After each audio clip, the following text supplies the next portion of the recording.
Hello, I'm Andreas Gottfling. We're at Risk Minds USA, and I'm here with Tom Wilson, Chief Risk Officer of Allianz, one of the biggest insurance companies in the world, and certainly an expert on risk.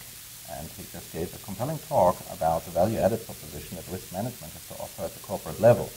Tom, in turbulent times like these, is it something where the value-added proposition is more easy to sell, or is it more difficult to sell? Is it something where people will turn to you for strategic advice, that, given that you have a lot of experience with crisis? Mm-hmm. Or is it something where they say, like, risk management is just something, one of those things I'll deal with when I have a minute? I think at least at Allianz,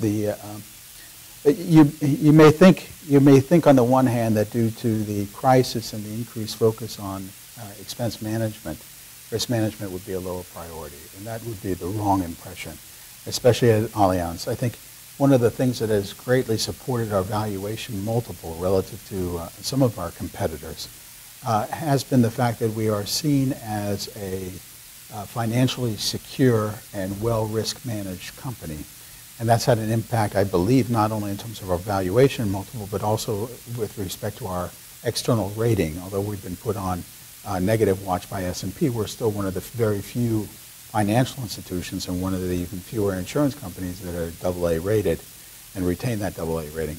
So I think management has had very clear recognition of the value of risk management, the value of thinking through what is our risk appetite in terms of solvency ratio, but also what are our contingency plans in case of crises. And I think that heightened awareness and that appreciation is something that if you had gone back, say, 5 years when we were in the middle of a bull run, less people would have been concerned, because perhaps the examples of other competitors falling by the wayside, requiring governmental support, getting downgraded, et cetera, these would have been less reinforcing for management's attentions about capital management, risk management, and solvency.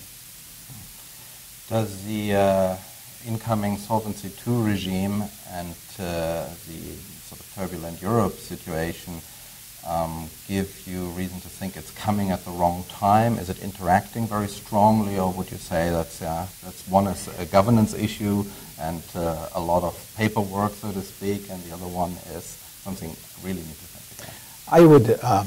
I think there's two perspectives that I would like to comment on. One perspective is the regulators themselves, the EIOPA, the trilogue process involving the European Parliament, etc. I think it takes a very brave regulator in today's environment to come up with a wholesale sweeping change in solvency requirements, especially towards a regime which will be fundamentally more volatile than the historical regime. To come up with that and actually pin it down in the middle of the European debt crisis. So I think the timing issue is not only germane, or it's not only from the perspective of the industry, but also from the perspective of the regulators. From the industry perspective, we have been working now for the last, say, 5 to 7 years on meeting internal model requirements. We are planning on being in the first wave of not only applying, but approval. We've been working very closely together with our regulator, BaFin, on pre-application visits since 2008. It is a lot of work. It does take a lot of capacity out of day-to-day management, and especially management in terms of crisis, but it's a balancing act that we're used to over the course of the last 4 years. So from my side, I would rather get my application in and get approved sooner, take the uncertainty with regards to the future regulation out of the picture, so that I can begin to move on. That would be my preference. What do you think about this double-edged instrument called the stress test that in Europe was implemented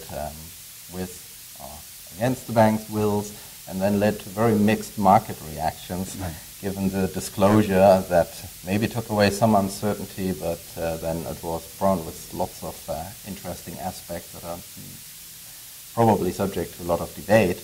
Will they do that for the insurance industry too? We actually had to do a similar stress test back in, I believe it was 2010. So we had to, as an industry, also comply with the stress test. And then we did, and that stress test was broken into 2 sets, one on traditional risks, and the second one about 6 months later was for the low interest rate environment.